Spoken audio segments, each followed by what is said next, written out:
Bien-aimés, que le nom du Seigneur soit béni encore, que le nom du Seigneur Jésus-Christ soit glorifié. Amen. Je poursuis toujours cette pensée que le Seigneur m'a donnée. Alléluia. Je continue toujours de t'encourager. Je continue toujours à t'encourager à changer ta manière de percevoir la vie chrétienne. Chers frères et sœurs, si jamais dans ton assemblée tu as un frère ou une sœur qui passe son temps à rire, sous prétexte que la Bible nous a dit, la parole de Dieu nous a dit que soyez toujours joyeux. Alors cette personne elle a tout le temps les dents comme ça au dehors, il faut changer de frère, il faut changer de sœur, il faut la quitter. J'aimerais te confirmer, parce que c'est ce que est la parole de Dieu, c'est ce qu'est la parole de Dieu. La parole de Dieu est une parole, alléluia, de vérité. Elle est une parole. La parole de Dieu, elle est vraie. La vie chrétienne, c'est une vie de douleur. La vie chrétienne, c'est une vie de larmes. La vie chrétienne, c'est une vie, je peux dire aussi, de tristesse. À partir du moment où on pleure, ce qu'on ressent en soi, la tristesse. Quand la Bible nous dit « soyez toujours joyeux », le Seigneur veut nous parler de l'espérance. L'espérance que nous avons en Jésus-Christ. Laisse-moi te citer un peu quelques faits à travers la Bible. Lorsque Dieu a créé l'homme et la femme et qu'il les a placés dans le jardin d'Éden, la Bible nous dit que ces deux personnes ont déçu Dieu. Elles ont trahi Dieu parce qu'elles n'ont pas observé ce que le Seigneur leur avait donné comme recommandation. Dis-moi, qu'avait-il ressenti Dieu en ce moment-là? Qu'avait-il ressenti? Dieu s'est senti trahi. Dieu s'est senti dévalorisé.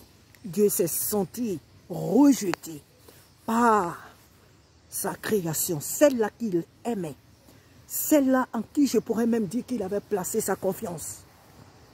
Lorsque nous sortons du jardin d'Éden, alléluia, nous voyons, je vais sauter des faits, alléluia, sinon nous allons passer énormément du temps ici sur cette vidéo. Lorsque nous arrivons dans le temps de Noé, alléluia, la Bible nous dit que Noé a passé du temps à évangéliser. Noé a passé du temps à avertir des hommes, des familles, que le déluge viendrait. Mais ces personnes-là ne l'ont pas écouté. Dis-moi, que s'était-il passé en ce temps-là dans le cœur? Que s'est-il passé dans le cœur de Noé? Lorsque Noé voyait ces personnes qui refusaient la parole de Dieu. Non, Noé n'était pas content de voir la création de Dieu le rejeter. Noé n'était pas content. Noé a eu beaucoup de peine. Noé a eu beaucoup de douleur en lui, beaucoup de larmes, de voir que les hommes n'acceptaient pas le salut qui leur était offert. Et Noé seul et sa famille ont été sauvés. Mais l'humanité en ce temps-là a péri. Noé seul a relevé le défi. Lorsque nous quittons là, je vais arriver sur Abraham, notre patriarche. Lorsque Abraham, Dieu l'a appelé à son service, la parole de Dieu nous dit que la femme, sa femme Sarah, je peux dire que dans son empressement, qu'est-ce qu'elle fait? Elle trouve une femme à son mari, Abraham. Mais lorsque cette femme, Agar, vient dans la vie de cette famille, qu'est-ce qu'elle sème? Elle sème la désolation. Celle qu'il avait choisie pour être, pour un temps, l'épouse de son mari, ou la femme de son mari, si je peux dire même porteuse comment on appelle, la mère de son fils, du fils de son mari, qu'est-ce qu'elle fait? Qu'est-ce que Sarah ressent après? Qu'est-ce qu'elle reçoit en retour? La moquerie, les blâmes, les rabaissements de la part d'Agar et même de son fils Ismaël. Tout est écrit dans la Bible. La vie chrétienne, ce n'est pas une vie de joie. Jésus ne nous a pas sauvés en disant, mettez les dents comme ça tout le temps au dehors. Pour dire, la Bible dit, oui, écoute, soyez toujours joyeux. La vie chrétienne, c'est une vie de douleur. C'est aussi une vie de tristesse. Alléluia. Lorsque Anne va enfanter Samuel, Anne va subir des moqueries. de la part de sa coépouse Pénina. Anne va subir des humiliations. Anne va connaître, elle va connaître les humiliations. Jusqu'à ce qu'elle ait Samuel. Alléluia. Je vais résumer. Allons-y. Bien-aimés, lorsque nous attendons, parce que si je dois citer toutes les personnes vraiment de la Bible, j'ai dit bien que nous mettrons beaucoup de temps ici. Lorsque nous arrivons dans le Nouveau Testament, Marie, elle accepte, oui, le plan de Dieu dans sa vie. Elle accepte de mettre au monde le sauveur du monde. Mais cela n'a pas été facile pour Marie. Marie a connu les humiliations. Marie a connu les humiliations. Et regardez lorsque Jésus naît et que Jésus grandit. Alléluia. Regardez ce que va subir, va vivre Marie. Une femme, ton enfant, l'enfant que tu as mis au monde. Tu vas le voir être crucifié. Tu vas le voir être abattu. Tu vas le voir, mais dans des situations, je ne sais, qu'aucune bouche humaine ne saurait décrire. Tu vas voir cet enfant-là à la croix, sous un chaud soleil. Cet enfant-là va mourir. Qu'avait-elle ressenti en ce moment-là, Marie? Une douleur qui n'avait pas de nom. Jésus lui-même, lorsqu'il est né, mais moi je vais sauter, frères et sœurs, je vais sauter. Jésus lui-même là, qui est la parole. Croyons-nous que Jésus, toute sa vie, il a passé son temps à rire, il a passé son temps à sourire à tout le monde. Lorsque Jésus devait parler à des personnes, il leur parlait. Jésus est entré dans le temple, mais je vais prendre que cet exemple-là. Jésus est entré dans le temple où les gens faisaient le commerce. Regardez comment il les a traités. Il avait mal de voir sa création bafouer son œuvre. Bafouer son œuvre. Regardez comment Jésus a réagi dans ce temple-là. Et il y a bien beaucoup d'autres faits dans lesquels Jésus a réagi avec, je dirais même avec, il a répondu violemment. Il a traité même certains Sanhédrins, il les a traités, c'était religieux, il les a traités de race de vipères. Il a traité les chefs religieux même du fils de Satan lorsqu'il a dit vous faites la volonté de votre Père. Parce que si vous connaissiez Dieu, vous m'auriez connu, vous sauriez de qui je suis venu. Vous êtes le fils du diable, voilà pourquoi vous voulez accomplir la volonté de votre Père. Jésus avait mal. Bien-aimé, la vie chrétienne, ce n'est pas une vie de rire. Oui, le Seigneur a dit soyons joyeux. Donc oui, soyons joyeux parce que toute notre vie, non, la vie chrétienne n'est pas une vie de cette joie-là, cette joie bête-là. Ce n'est pas ça la vie chrétienne. La Bible nous dit d'être joyeux, c'est en espérance. La Bible nous dit d'être joyeux, joyeuse par rapport à ce qui nous attend. Regarde quelque part dans le monde nos frères qui sont persécutés. Certains sont martyrisés, on leur coupe les pieds, on leur coupe, mais on les tue en un mot. On les tue. La vie chrétienne, ce n'est pas une vie forcément de joie comme nous le croyons. Il arrive que l'homme en qui tu as cru, l'homme à qui tu penses, en qui tu crois, comme on appelle, en qui tu as mis ta confiance comme époux, quelques années il te déçoit. Tu attends après, étant dans le Seigneur, je ne parle pas là des païens, ni des païennes. Tu attends, pour certains, pas tout le monde qui le fait, tu attends plus tard que ce dernier-là, il a enceinté une femme au dehors. Ou la femme en qui il avait mis sa confiance, ce frère-là, après quelques années de mariage, elle trouve que celui-là n'est plus l'homme vraiment de sa vie. Et elle part du foyer. Les enfants qui abandonnent le Seigneur, ces enfants-là que tu as depuis leur naissance amenés à l'église, à l'école du dimanche, qui écoutent la parole de Dieu, il arrive à un certain moment de leur vie, ils ne veulent plus suivre le Seigneur. Ils apprennent, ils prennent la voie de la déchéance, la voie de la perdition. Et là, il faut que tu fléchisses les genoux. Il faut que tu fléchisses les genoux pour prier dans tous les cas. Que ce soit pour l'homme ou la femme, l'épouse ou l'époux, il faut fléchir les genoux jusqu'à ce que le Seigneur réponde. Il y a tellement de cas. Il y a tellement de cas que je pourrais citer ce soir. Bien-aimés, vois la vie chrétienne autrement. La vie chrétienne, ce n'est pas une vie de facilité. La vie chrétienne, ce n'est pas une vie de facilité. Alors que tu es couché, tu es à sommeil, tu as envie de dormir encore. L'Esprit de Dieu te dit, lève-toi, tu dois prier. Lève-toi, tu dois intercéder. Alors que tu es chez toi à la maison, tu es au chaud, le Saint-Esprit te dit tu dois sortir pour aller évangéliser. Quoi qu'il t'arrive, le Seigneur dit va et annoncer ma parole. Il y a beaucoup de choses qu'on pourrait dire à ce propos. Alléluia. Dans cette vie chrétienne-là, c'est Dieu qui décide. Celui qui mène, alléluia, la pendule, c'est lui qui la dirige. La vie chrétienne, ce n'est pas une vie où on est là tout le temps, on aime la facilité, on aime oui parce que je suis chrétien, parce que je suis chrétienne, parce que ceci, cela, parce que ceci, cela. La vie chrétienne, c'est une vie de douleur. Et si tu n'aimes pas la douleur, sors de l'église de Jésus-Christ. Si tu n'aimes pas être blessé, bien-aimé, sors de l'église de Jésus-Christ.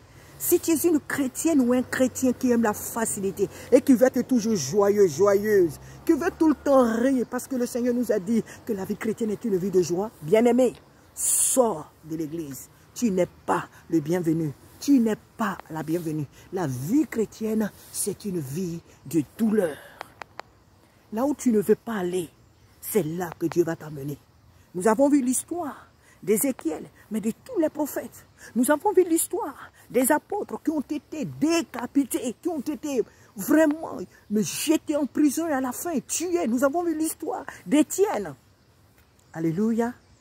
La vie chrétienne, c'est une vie de douleur. En ces temps de la fin, j'aimerais t'encourager à changer ta perception de la vie chrétienne. La vie chrétienne, c'est une vie des audacieux. C'est une vie des personnes audacieuses. La vie chrétienne, elle est pour les guerriers et les guerrières. La vie chrétienne, elle est pour ceux qui osent. On n'a qu'à t'appeler tous les noms que les gens veulent. Les gens n'ont qu'à te traîner dans la boue comme ils le veulent. La vie chrétienne, elle n'est pas pour les faibles. La vie chrétienne, elle n'est pas pour ceux qui passent leur temps à mettre les dents au dehors sous prétexte que le Seigneur Jésus a dit « Soyez toujours joyeux ». Non, non, non. La vie chrétienne n'est pas une vie forcément de joie. Elle est une vie de douleur. Elle est une vie de larmes. Elle est une vie même, je dirais même, d'humiliation. Une vie même quelque part même mais vraiment d'humiliation. Ce qu'a connu les apôtres, ce qu'a connu les prophètes, ce qu'a connu tous nos prédécesseurs. Alors, chers frères et sœurs, nous n'en ferons autrement que ce que il ne nous arrivera autre chose que ce qui est déjà arrivé à nos prédécesseurs. Nous ne pouvons pas vivre la vie de Dieu sur cette terre autrement que de la manière dont nos prédécesseurs l'ont vécu. Sois un homme audacieux, sois une femme audacieuse. Sache que les situations difficiles que tu traverses font partie de ta marche avec Jésus-Christ. La maladie, la pauvreté, je ne sais quoi encore, les difficultés que tu traverses font partie de ta marche avec Jésus-Christ. Je l'ai dit déjà ce matin, le meilleur nous attend là-haut. Ce n'est pas si cet été il faut jouer aux enfants gâtés. Le meilleur nous attend là-haut. Ce n'est pas sur cette terre qu'il faut jouer aux enfants gâtés. Le Seigneur Jésus compte sur nous. Le Saint-Esprit compte sur nous. Jésus a beaucoup investi en nous pour que son nom soit glorifié. Les chrétiens et les chrétiennes, l'Église est la maison des guerriers et des guerrières. Alléluia. Je t'encourage à changer ta perception de la vie chrétienne. Tout ce que je viens de citer, que le Saint-Esprit t'aide à, je peux dire, à remplir le plateau, à remplir le tableau des autres faits que toi-même tu connais. À travers la Bible, des gens ont vécu des situations difficiles. Et aujourd'hui, on les lit, on est content, mais il faut rentrer dans la Bible pour comprendre ce que nos prédécesseurs ont vécu. Pour que nous ayons aujourd'hui leur témoignage, ils ont vécu des situations, mais vraiment difficiles. Jésus-Christ lui-même, alors là, on n'en parle pas. Il n'y a pas que la croix, mais avant la croix, le Seigneur a connu des moments difficiles. La croix, c'était l'apothéose, la cerise sur le gâteau. Alléluia. Alléluia. Je t'encourage. Nous vivons des temps difficiles. Nous vivons des moments difficiles, bien-aimés. Ce n'est pas le moment de s'apitoyer sur soi. Ce n'est pas le moment de baisser les bras. Ce n'est pas le moment de dire, oui, mais le Seigneur Jésus avait dit qu'il venait, mais pourquoi depuis il ne vient pas? Non, mais telle chose, pourquoi telle chose depuis j'ai demandé à Dieu, pourquoi je ne l'ai pas? Pourquoi je devais... Hey, ce n'est pas le moment de jouer au bébé gâté. Ce n'est pas le moment de jouer au bébé gâté, bien-aimé. Nous avons tout reçu en Jésus-Christ. La parole de Dieu nous dit, je crois dans Hébreu, contentez-vous de ce que vous avez. Contentez-vous de ce que vous avez. Tu peux avoir le château sur cette terre. Tu peux avoir l'or et l'argent sur cette terre et ne pas aller au ciel. Tu peux avoir tous les biens de ce monde et ne pas aller au ciel. Alors là, c'est encore plus grave. C'est beaucoup plus grave. Je préfère avoir le minimum sur cette terre et aller au ciel. Cela ne veut pas dire que je ne veux pas être riche. Cela ne veut pas dire que je ne vais pas habiter dans un château. Mais si le Seigneur me permet d'habiter dans un lieu que peut-être je ne voulais pas, et si Dieu me mettait dans ce lieu, que j'ai mon salut, que j'accomplis la volonté de Dieu, je dis gloire à Dieu. Je dis gloire à Dieu. Que Dieu te bénisse. Que le Seigneur te fortifie. La vie chrétienne, ce n'est pas une vie de joie bête là. Non, non, non. La vie chrétienne, c'est une vie de douleur. La vie chrétienne, c'est une vie de larmes. La vie chrétienne, c'est une vie aussi même, je dirais même de solitude, humainement parlant. Jésus vit en nous. Il est avec nous. Mais c'est une vie que lorsque tu t'y engages, ceux en qui tu avais placé ta confiance te fuient. Ceux que tu avais même donné à manger te fuient. Ou le bien que tu fais devient le mal. Oui, c'est ça la vie chrétienne. La vie chrétienne, c'est recevoir le contraire de ce que tu donnes à ceux que tu aimes. La vie chrétienne, c'est recevoir le contraire de ce que tu donnes en bien. La vie chrétienne, c'est une vie de larmes, bien-aimé. Alors si dans ton esprit tu es préparé à cela, quel que soit ce que tu vas traverser, tu ne pourras que dire, Seigneur, merci. Tu vas pleurer parce qu'il faut pleurer. Tu vas avoir mal, oui, parce que quand on a mal, on pleure. Mais tu seras toujours debout. Parce que tu es conscient. Tu es consciente que ton Rédempteur est vivant. Job a traversé des moments difficiles. Alors là, je vais m'arrêter là. Tu sais ce qu'a traversé Job? Tu sais ce qu'a traversé David? Il n'était pas en train de faire des fêtes. Il n'était pas en train de danser chaque jour, en train d'organiser des soirées chaque jour. Non, non, non. Ils ont traversé des moments difficiles. C'est ça la vie d'un enfant de Dieu sur cette terre. Nous sommes en guerre. Bien-aimés, nous sommes en guerre. Ne prenons pas la vie que Dieu nous a donnée sur cette terre avec légèreté. Ne prenons pas cette vie-là avec, je ne sais pas, avec légèreté. Celui qui nous a appelés a connu les douleurs. C'est nous qui nous a appelés à connaître des douleurs. Nous ne vivons pas autre chose que ce que celui qui nous a appelés a vécu. Que Dieu te bénisse. Je viens du travail, là je rentre. La pensée que Dieu m'a mise à cœur, j'ai voulu la partager avec toi avant d'arriver chez moi. C'est ça aussi, obéir au Seigneur.